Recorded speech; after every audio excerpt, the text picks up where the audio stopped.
जय हिंद। इससे पीछे वाले सेशन में हम लोगों ने झारखंड के क्रांतिकारियों के बारे में चर्चा किया था, तो आज उसे हम लोग कंटिन्यू करेंगे। यदि आपको इसका पीडीएफ फाइल चाहिए हो तो डिस्क्रिप्शन बॉक्स में इसका लिंक दिया हुआ है पीडीएफ फाइल का, आप वहां से आसानी से डाउनलोड कर सकते हैं। तो चलिए शुरू करते हैं आज का सेशन। सिंदराय बिंदराय, इन्होंने 1831 ईस्वी में झारखंड में कोल विद्रोह का नेतृत्व किया था। ब्रिटिश सरकार द्वारा आदिवासियों पर कर लगाने के कारण, परंपरागत पेय पदार्थ पर कर वसूलने के कारण यह विद्रोह हुआ था। ब्रिटिश द्वारा आदिवासियों पर टैक्स वसूला करते थे, जिसके कारण कोल विद्रोह हुआ था और इनका नेतृत्व सिंदराय बिंदराय ने किया था। यह विद्रोह रांची, हजारीबाग, सिंहभूम, पलामू तक फैल गया था। अंत में ब्रिटिश सरकार ने इन दोनों को गिरफ्तार कर लिया। भूखन सिंह, पलामू के चेरो राजा के वंशज भूखन सिंह थे। भूखन सिंह चेरो राजा के वंशज थे। इन्होंने चेरो जनजातियों के सहयोग से ब्रिटिश के खिलाफ विद्रोह कर दिया था, लेकिन 1802 ईस्वी में भूखन सिंह को पकड़कर फांसी की सजा दे दी गई। सरस्वती देवी, भारतीय स्वतंत्रता संग्राम में हजारीबाग से महत्वपूर्ण भूमिका निभाने वाली देवी का जन्म 5 फरवरी 1901 ईस्वी को हुआ था। सरस्वती देवी का जन्म 5 फरवरी 1901 ईस्वी को हुआ था। इन्होंने हजारीबाग जिले से नेतृत्व किया था। 26 जनवरी 1930 को तिरंगा झंडा फहराने के क्रम में पुलिस ने सरस्वती देवी को गिरफ्तार कर लिया था। हजारीबाग में भारत छोड़ो आंदोलन का नेतृत्व भी सरस्वती देवी ने ही किया था। फिर बाद में हजारीबाग जिला कांग्रेस कमेटी के अध्यक्ष पद पर भी रही। 10 दिसंबर 1958 को सरस्वती देवी का स्वाभाविक मृत्यु हो गया। सखाराम गणेश, ये मराठा परिवार से आते थे। सखाराम गणेश मराठा परिवार से आते थे, लेकिन इनका जन्म देवघर में हुआ था। सखाराम गणेश का जन्म देवघर में हुआ था। इन्होंने बंगला भाषा में कई पुस्तक की रचना की, जिसमें सबसे प्रमुख पुस्तक दिसोम कथा है। दिसोम कथा की रचना सखाराम गणेश ने किया था। इन्होंने अंग्रेजी सरकार के विरुद्ध चिक्का टिप्पणी की थी। अंग्रेजी सरकार के विरुद्ध चिक्का टिप्पणी की गई थी, जिसके कारण ब्रिटिश सरकार ने इस पुस्तक को जब्त कर लिया था। दिसोम कथा जो पुस्तक है उसे सखाराम गणेश ने लिखा था। इसमें अंग्रेजों के विरुद्ध कुछ बातें लिखी हुई थी, जिसके कारण ब्रिटिश सरकार ने इस पुस्तक को जब्त कर लिया। इसमें ब्रिटिश सरकार द्वारा किए जा रहे आर्थिक शोषण का वर्णन की गई थी। दिसोम कथा में ब्रिटिश सरकार द्वारा किए जा रहे आर्थिक शोषण का वर्णन किया गया था। इसके अलावे इन्होंने बंगला भाषा में निकलने वाला हितवादी का प्रकाशन भी किया था। जमशेदजी नरसंवाद टाटा, इनका जन्म 19 जुलाई 1904 ईस्वी को पेरिस में हुआ था। 1929 ईस्वी में विमान उड़ाने के लाइसेंस प्राप्त करने वाले प्रथम व्यक्ति थे। विमान उड़ाने का लाइसेंस प्राप्त करने वाले प्रथम व्यक्ति कौन थे? जमशेदजी नरसंवाद टाटा। फिर 1932 में टाटा एयरलाइंस की स्थापना की थी, इसलिए इन्हें भारत में नागरिक उद्यान का जन्मदाता माना जाता है। भारत में नागरिक उद्यान का जन्मदाता जमशेदजी नरसंवाद टाटा को माना जाता है। और इसी कंपनी नाम आगे चलकर एयर इंडिया का कर दिया गया था। एयरलाइंस को ही आगे चलकर एयर इंडिया कर दिया गया। और ये भारत रत्न प्राप्त करने वाले प्रथम उद्यमी थे। भारत रत्न प्राप्त करने वाले प्रथम उद्यमी कौन थे? जमशेदजी नरसंवाद टाटा। जयपाल सिंह मुंडा, इनका जन्म 3 जनवरी 1903 ईस्वी को खूंटी के पास टकरा गांव में हुआ था। ये मुंडा परिवार से आते थे। इन्होंने ईसाई धर्म अपना लिया था। उस समय उनका नाम ईश्वर दास था। जयपाल सिंह मुंडा मुंडा परिवार से आते थे। बाद में उन्होंने ईसाई धर्म को अपना लिया था। उस समय उनका नाम ईश्वर दास था। फिर बाद में खूंटी के एक पुरोहित ने इनका नाम जयपाल सिंह मुंडा रख दिया था। इनकी पत्नी का नाम तारा मजूमदार था, जो भारतीय राष्ट्रीय कांग्रेस के प्रथम अध्यक्ष जो उमेश चंद्र बनर्जी की पुत्री थी। व्योमेश चंद्र बनर्जी की पुत्री तारा मजूमदार थी। ये जयपाल सिंह मुंडा की पत्नी थी। इसके बाद दूसरा विवाह जहां यारा से किया था। जयपाल सिंह ने दूसरा विवाह भी किया था और उनकी दूसरी पत्नी का नाम था जहां यारा। इनका उपनाम सिंडा था। जयपाल सिंह मुंडा का उपनाम सिंडा था और इनका मूल नाम वेदन पाहन था, वेनंद पाहन। और जयपाल सिंह मुंडा का मूल नाम वेनंद पाहन था। जयपाल सिंह मुंडा की शिक्षा दीक्षा इंग्लैंड में हुई थी। जयपाल सिंह मुंडा की शिक्षा इंग्लैंड में हुई थी। ये हॉकी के अच्छे खिलाड़ी थे। 1928 ईस्वी में एम्स्टर्डम ओलंपिक में भारतीय हॉकी का नेतृत्व किया था। भारतीय हॉकी का नेतृत्व 1928 ईस्वी में जयपाल सिंह मुंडा ने किया था और इसी ओलंपिक में भारत ने अपना स्वर्ण पदक प्राप्त किया था। 1950 ईस्वी में जयपाल सिंह ने प्रथम झारखंड की मांग को लेकर झारखंड पार्टी का गठन भी किया था। 1950 ईस्वी में प्रथम झारखंड की मांग को लेकर झारखंड पार्टी का गठन किया था। जयपाल सिंह मुंडा ने झारखंड पार्टी का गठन किया था।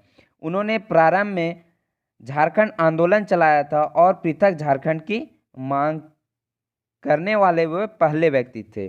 पृथक झारखंड की मांग करने वाले पहले व्यक्ति जयपाल सिंह मुंडा थे। 1952 और 1957 के आम चुनाव में उन्होंने झारखंड क्षेत्र से भारी सफलता प्राप्त की थी और बिहार के विधानसभा में प्रमुख विपक्षी पार्टी के रूप में सामने आए थे। 1963 ईस्वी में इन्होंने झारखंड पार्टी का विलय भारतीय राष्ट्रीय कांग्रेस में कर दिया और उस समय उन्होंने समुदाय विकास विभाग का मंत्री बना दिया गया था। जयपाल सिंह मुंडा ने झारखंड पार्टी का गठन किया था और इन्होंने 1963 ईस्वी में झारखंड पार्टी का विलय भारतीय राष्ट्रीय कांग्रेस में कर दिया। उसी समय उन्हें समुदाय विकास विभाग मंत्री भी बना दिया गया था। इनके कार्यों और उत्साह को देखकर इन्हें मरांड गोमके की उपाधि से विभूषित किया गया था। जयपाल सिंह मुंडा को मरांड गोमके की उपाधि से भी नवाजा गया था। उसे मरांड गोमके की उपाधि दी गई थी। 23 मार्च 1970 को ब्रेन हैमरेज होने के कारण इनकी मृत्यु हो गई। जयपाल सिंह मुंडा की मृत्यु 23 मार्च 1970 ईस्वी को ब्रेन हैमरेज होने के कारण हो गई थी। गया मुंडा, इनका जन्म खूंटी जिले के मुरहू में गांव में हुआ था। ये बिरसा मुंडा के सेनापति रह चुके थे। गया मुंडा बिरसा मुंडा के सेनापति थे। 6 जनवरी 1900 को इन्हें गिरफ्तार कर रांची जेल में बंद कर दिया गया था। जुएल लकड़ा, इन्होंने 1915 ईस्वी में छोटा नागपुर उन्नति समाज की स्थापना किया था। छोटा नागपुर उन्नति समाज की स्थापना जुएल लकड़ा ने किया था। कब किया था? 1915 ईस्वी में किया था। 1997 में इन्हें भारत सरकार द्वारा पद्मश्री सम्मान से सम्मानित किया गया था। जुएल लकड़ा को 1997 ईस्वी में भारत सरकार द्वारा पद्मश्री से सम्मानित किया गया था। इस प्रकार की सम्मान प्राप्त करने वाले प्रथम झारखंडी थे। 1957 ईस्वी में ये विधानसभा के सदस्य भी रहे थे। 1957 ईस्वी में विधानसभा के सदस्य भी रहे थे जुएल लकड़ा। पोटो सरदार कोल्हान क्षेत्र के टोटो प्रखंड के रहने वाले थे। पोटो सरदार जो थे वो कोल्हान के टोटो प्रखंड के रहने वाले थे। इन्होंने कंपनी शासन के विरुद्ध विद्रोह कर दिया था। ब्रिटिश एजेंट्स विल्किंसन और आर्मस्ट्रांग ने करीब 400 सशस्त्र सैनिकों के साथ कार्रवाई करके पोटो सरदार को गिरफ्तार कर लिया और 2 जनवरी 1838 ईस्वी को फांसी की सजा दे दी थी। पोटो सरदार को 400 सैनिकों के सहयोग से विल्किंसन और आर्मस्ट्रांग ने गिरफ्तार कर लिया और उन्हें फांसी की सजा दे दी थी। कृष्ण बल्लभ सहाय, इनके पिता का नाम बाबू गंगा प्रसाद था। बाबू गंगा प्रसाद के बेटे थे कृष्ण बल्लभ सहाय। कृष्ण बल्लभ सहाय का जन्म 31 दिसंबर 1858 ईस्वी के हजारीबाग में हुआ था। 31 दिसंबर 1858 को कृष्ण बल्लभ सहाय का जन्म हुआ था, हजारीबाग में हुआ था। इनकी शिक्षा दीक्षा भी हजारीबाग में ही पूरी हुई। इन्होंने असहयोग आंदोलन के दौरान हजारीबाग जिले से नेतृत्व किया था। असहयोग आंदोलन में हजारीबाग का नेतृत्व कृष्ण बल्लभ सहाय ने ही की थी। और नमक सत्याग्रह के दौरान खजांची तालाब में नमक कानून को भंग किया था। 1940 ईस्वी में रामगढ़ अधिवेशन में इन्होंने भाग लिया था और 1942 में भारत छोड़ो आंदोलन के दौरान हजारीबाग से नेतृत्व भी किया था। बिहार विधानसभा में प्रारंभ में राजस्व मंत्री के रूप में कार्यरत थे और फिर 1963 से 67 तक बिहार के मुख्यमंत्री भी रहे। बिहार विधानसभा में सबसे पहले इन्हें राजस्व मंत्री का पद दिया गया था। उसके बाद 1963 से 1967 तक ये बिहार का मुख्यमंत्री भी रहे थे। कृष्ण बल्लभ सहाय बिहार के मुख्यमंत्री भी रहे थे 1963 से 1967 ईस्वी में। 5 जून 1974 ईस्वी को इनका निधन हो गया। इग्नेस वेग, ये उरांव परिवार से आते थे। झारखंड पार्टी के प्रमुख नेता थे। उरांव परिवार से आते थे इग्नेस और ये झारखंड पार्टी के प्रमुख नेता थे। ये छोटानागपुर कैथोलिक सभा के प्रथम सचिव भी रहे थे। छोटानागपुर कैथोलिक सभा के प्रथम सचिव इग्नेस वेग ही थे। इन्होंने झारखंड आंदोलन में महत्वपूर्ण भूमिका निभाई थी। विनोदानंदन झा, बिहार के प्रथम झारखंडी मुख्यमंत्री विनोदानंदन झा थे। क्वेश्चन पूछता है बिहार के प्रथम झारखंडी मुख्यमंत्री कौन थे, तो वो है विनोदानंदन झा। और इनके बाद कौन बने थे, कृष्ण बल्लभ सहाय। विनोदानंदन झा का जन्म 17 अप्रैल 1900 ईस्वी को देवघर में हुआ था। इन्होंने स्वतंत्रता आंदोलन में बढ़ चढ़कर हिस्सा लिया था। असहयोग आंदोलन के दौरान इन्होंने महत्वपूर्ण भूमिका निभाई थी। देवघर में हिंदी विद्यापीठ की स्थापना में इनका महत्वपूर्ण योगदान रहा था। देवघर में हिंदी विद्यापीठ के स्थापना में विनोदानंदन झा का महत्वपूर्ण योगदान था। भारत छोड़ो आंदोलन के दौरान देवघर से इन्होंने नेतृत्व किया था। 1961 से 63 तक ये बिहार के मुख्यमंत्री रहे थे।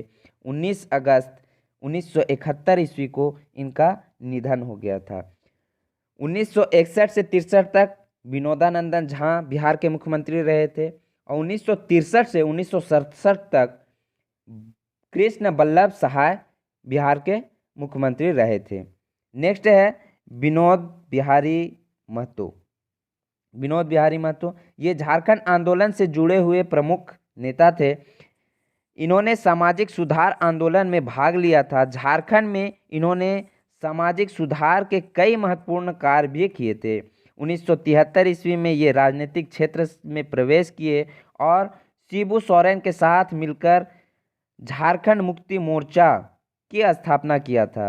विनोद बिहारी महतो और शिबू सोरेन इन दोनों ने मिलकर झारखंड मुक्ति मोर्चा की स्थापना किया था और इस पार्टी के संस्थापक अध्यक्ष भी रहे थे और झारखंड मुक्ति मोर्चा के अध्यक्ष भी रहे थे विनोद बिहारी महतो जी। इन्हें बाबू के नाम से संबोधित किया जाता था। विनोद बिहारी को बाबू के नाम से भी संबोधित किया जाता था। N.E. होरो झारखंड आंदोलन के ये अग्रणी नेता थे। इन्होंने झारखंड पार्टी का विलय कांग्रेस में कराने में महत्वपूर्ण भूमिका निभाई थी। जयपाल सिंह मुंडा के साथ कई वर्षों तक कार्य किए थे और लोकसभा एवं विधानसभा के सदस्य भी रहे थे। N.E. होरो इन्होंने लोकसभा और विधानसभा की अध्यक्षता भी पाई थी। नेक्स्ट है अल्बर्ट एक्का। भारतीय थल सेना में शामिल झारखंड के अल्बर्ट एक्का 1971 में भारत पाक युद्ध में वीरता से लड़ते हुए शहीद हो गए थे। 1971 ईस्वी में भारत और पाकिस्तान के बीच जो युद्ध हुआ था उसमें लड़ते हुए अल्बर्ट एक्का शहीद हो गए थे।